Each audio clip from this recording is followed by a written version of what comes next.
The military junta in Niger Republic has now set a timeline for transition, but will that be enough to assuage ECOWAS? And harnessing the potential of agro-processing for industrialization is now an attractive option for African countries, especially Nigeria. These are the main focus of this week's episode of Africa Weekly. I am Charles Alpha. Thank you for joining us.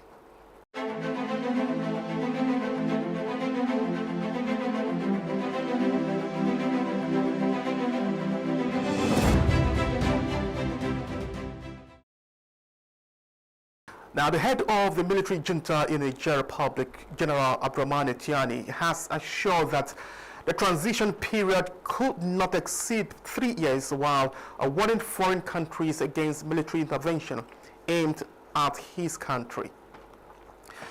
Our ambition is not to confiscate power, said Mr. Tiani, during a televised address specifying that the duration of the transition cannot go beyond 3 years. If an attack were to be undertaken against us, it will not be the walkover some people believe in, he warned. The day after the decision by ECOWAS saying it was ready for armed intervention.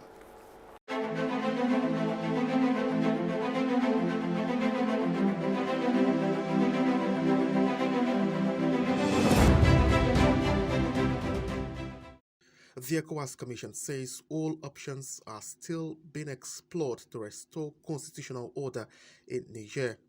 President ECOWAS Commission Omar Aliou Toure, in a press briefing in Abuja, says ECOWAS is not planning an invasion of Niger, which is a member of its community. It has been a tense few weeks within the West African community. The military disruption of democratic governance in Niger gave the ECOWAS Authority of Heads of State and Government an uncompromising picture that a wolf was already in the yard. 4 out of 15 countries now in the grip of khakis was a threat it had to confront. The levers to push in the face-off seem to be the bone of contention, as the president of the commission says it has backed and will bite, but in the interest of the citizens within the sub-region. Omar Aliou Toure says drums of war is not the only tune being played to bring Niger back into the West African party. ECOWAS has neither declared war on the people of Niger, nor is there a plan, as it is being purported, to invade the country. The ECOWAS Authority of Heads of State and Government has only activated a full-scale application of sanctions, which include the use of legitimate force.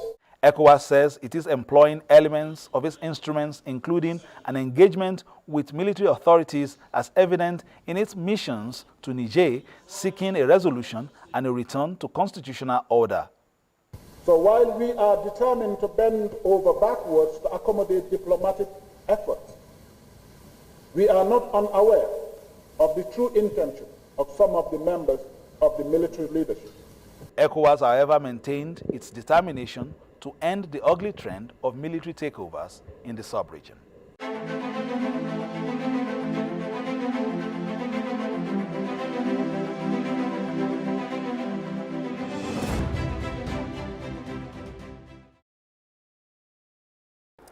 And now Nigeria is implementing a national agro-industrial zone initiative aimed at harnessing the potential of the nation's agro-resources of the country for industrialization and export. Dr. Kabir Yusuf, a national program coordinator of the Special Agro-Industrial Processing Zone, is in the studio with us.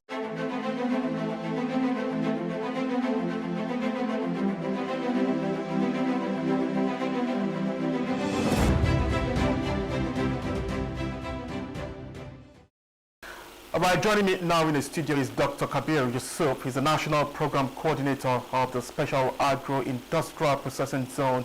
And he's in the studio to shed more light on what that particular organization is and what they will do in light of the current food security. Mr. Dr. Kabir, we want to say thank you very much for coming on the studio for Africa Weekly.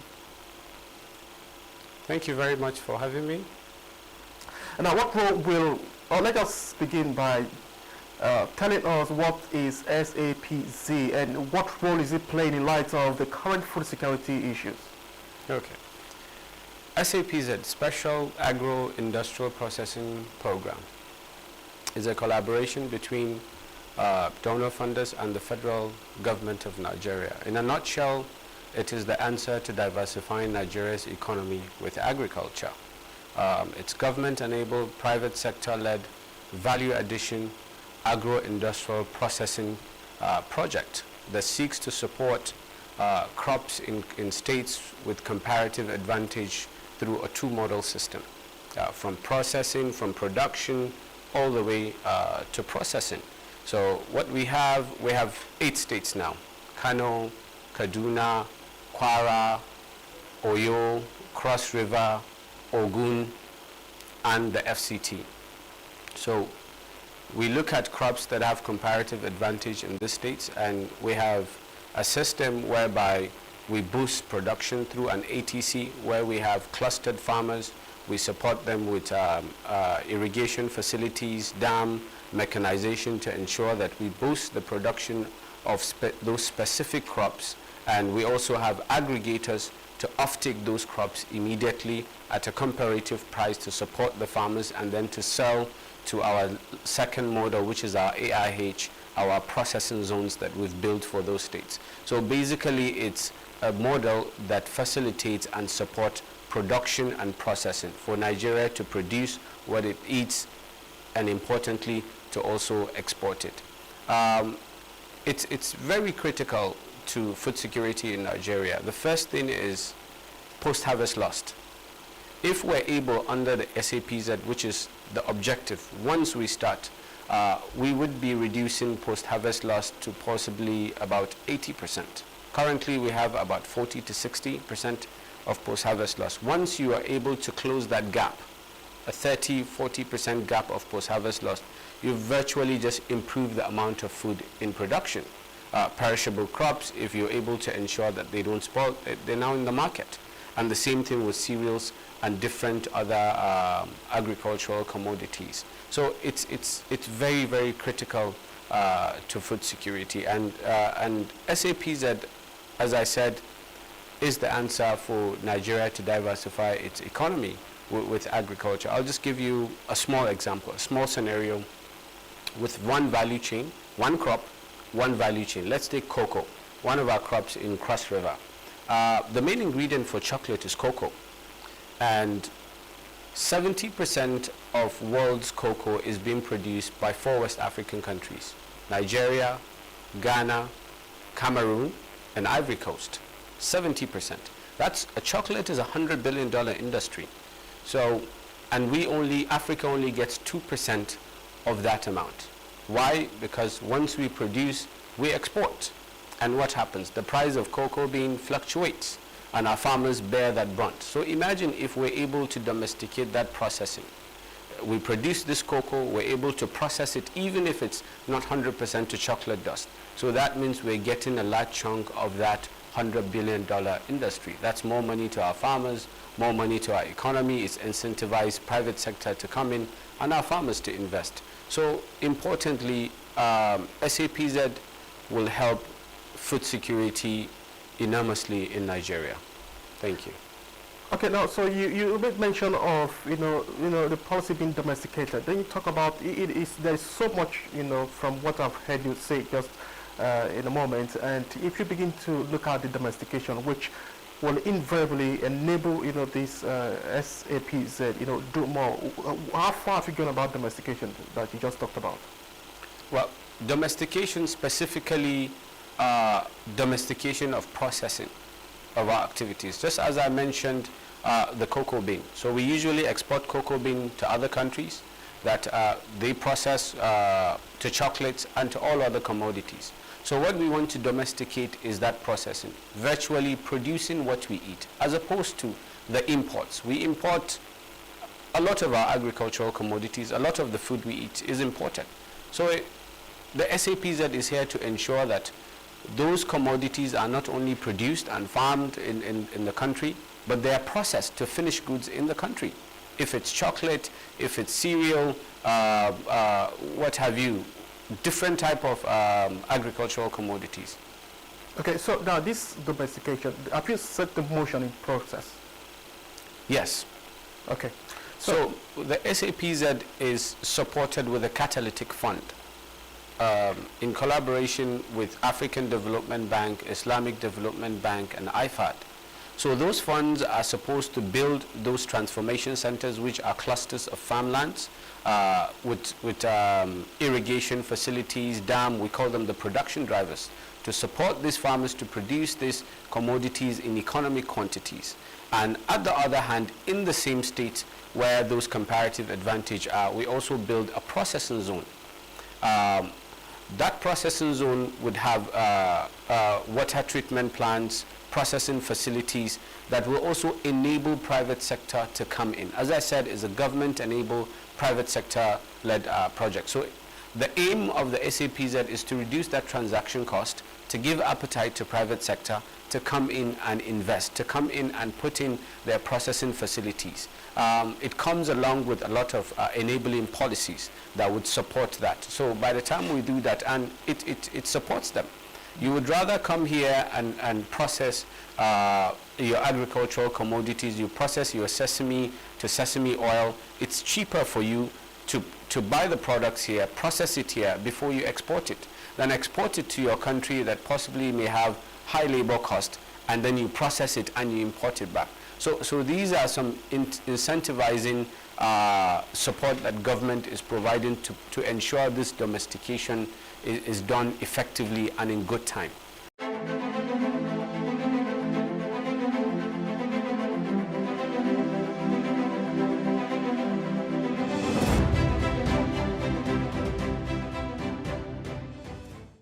Nigeria is working hard to double her foreign exchange earnings from cocoa exports from 122 billion naira in 2022 to about 240 billion naira in 2023. Stakeholders at the National Workshop on Pesticide Usage in Cocoa and Environment say cocoa contributed about 41% to the nation's exports in 2022, making it the top agricultural export produce in the country.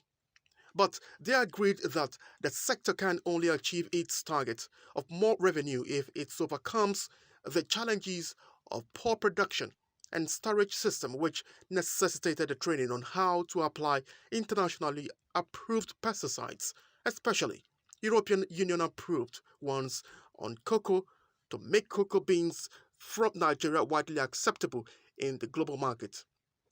Officials of the Federal Ministry of Agriculture and Rural Development, as well as export promotion agencies, lauded the initiative of the Cocoa Association of Nigeria and pledged government supports in improving the sector.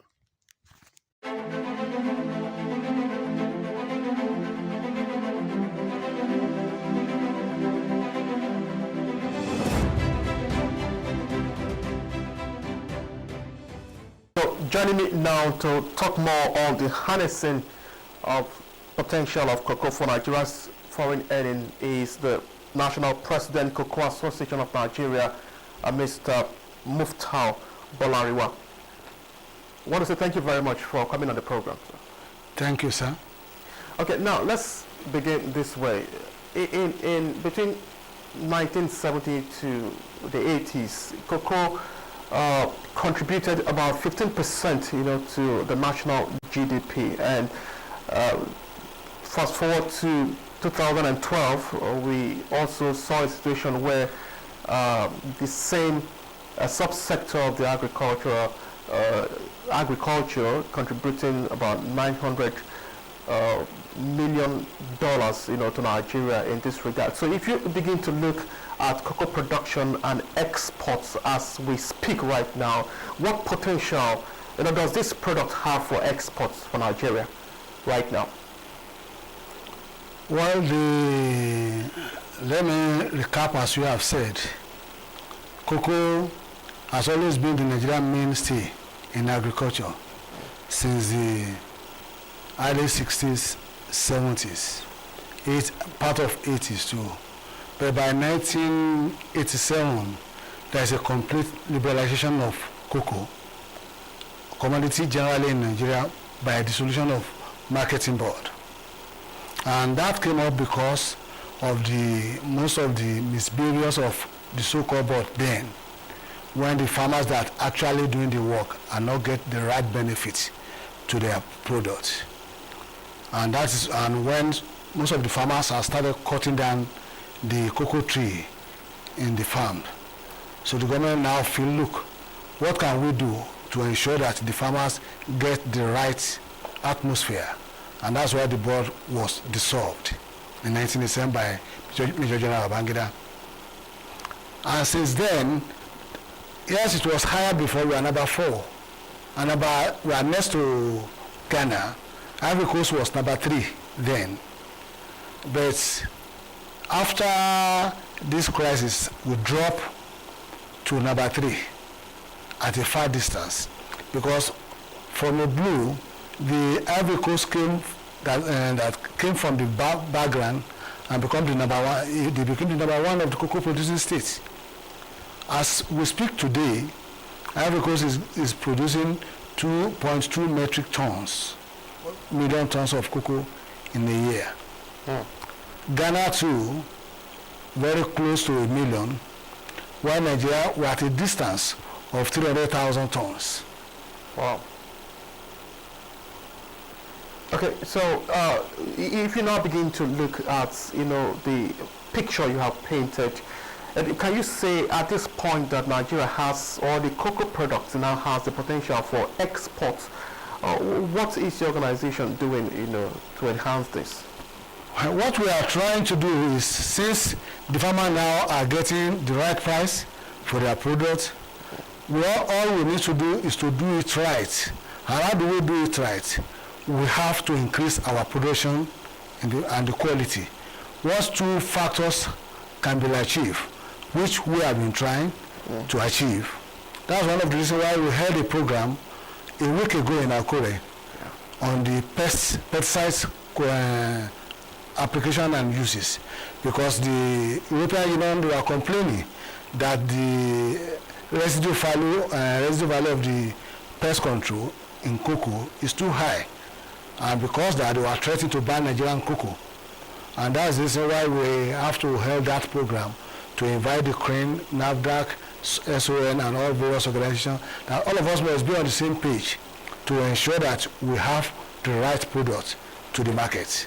Okay, so you're hoping that, with that program you held in Akure and the application of pesticide on cocoa that you did, you are hoping that output will be increased, isn't it? That one we only focus on quality. Okay.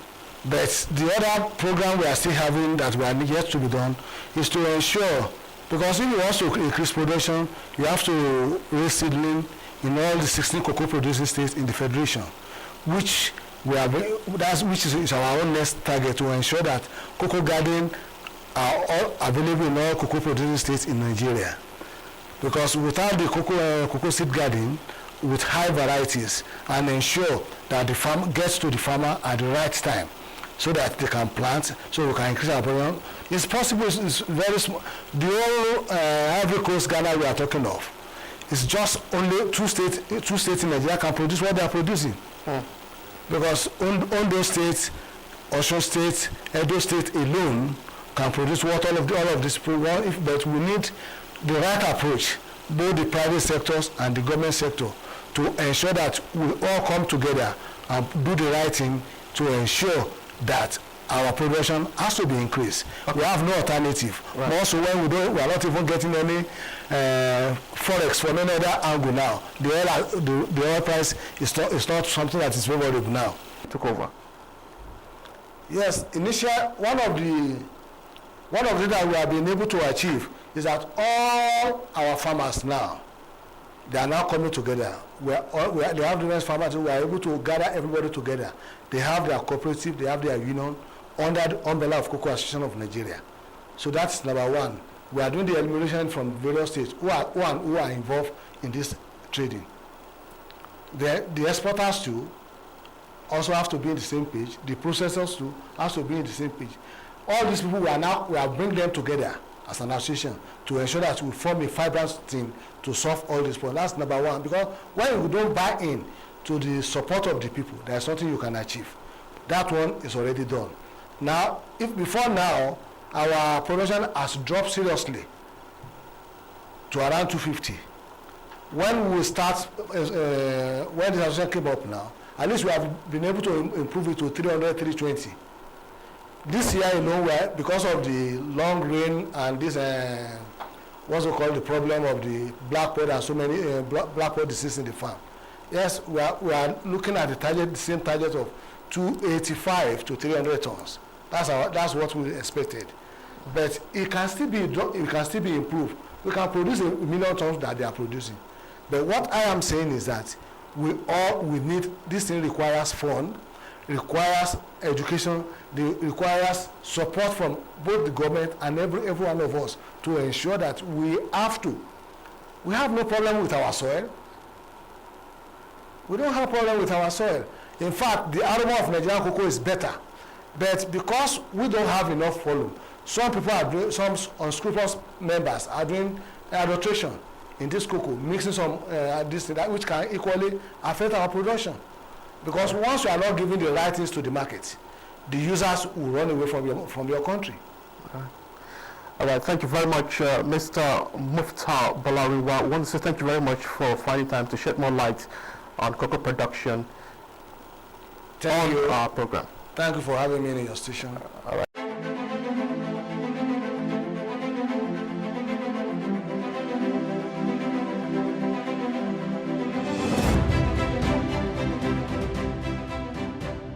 Nigeria's economic reforms and diplomatic alliances are intended to attract investments and partnerships while aligning with international and regional cooperation. Vice President Kashim Shettima stated this while addressing world leaders at the third BRICS Africa outreach. Partnership for mutually accelerated growth, sustainable development, and inclusive multilateralism, theme of the summit, Vice President Shettima said, is timely, stating that the agenda aligns with the aspiration of the people that can ensure collective prosperity. While extending Nigeria's gratitude to the government and people of the Republic of South Africa for convening the 15th BRICS Summit, the Vice President said the BRICS African Outreach and BRICS Plus Dialogue provides a unique platform for deliberation and exploration of a mutually beneficial partnership. Based on 1, harnessing the agricultural potential of our nations, 2, harnessing renewable energy to revolutionize Africa, 3, fostering technology, innovation and job prospects for holistic and equitable progress, 4, collaborative efforts on climate change and nature-centered approaches to development, 5, strengthening vibrant private sector participation among countries of the Global South. The Vice President assured that Nigeria, under President Bola Tinubu, is committed to shaping and fortifying the global framework and governance concerning all major international issues, particularly in the field of finance, climate change, bridging the digital divide, adopting a comprehensive strategy towards debt alleviation, addressing food and energy insecurities, instituting post-pandemic recovery measures, and fostering financial inclusion within developing countries. The government's final decisions will be determined once our ongoing in-depth discussions within the Economic Advisory Council, the National Assembly, and the Executive Council are concluded and adopted. It is needless to add that Nigeria is Africa's largest economy, and with a population of 220 million people, is undoubtedly the most populous country in Africa. South African President Cyril Ramaphosa expressed commitment towards the advancement of the interests of the Global South.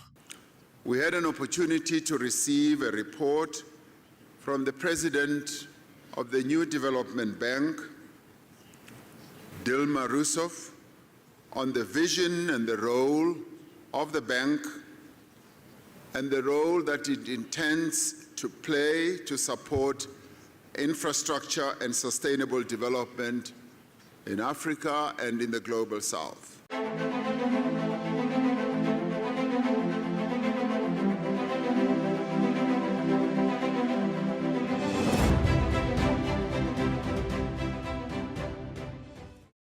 And that's our package this week on Africa Weekly. Thanks for being part of it. I am Charles Alpha. Thanks for watching.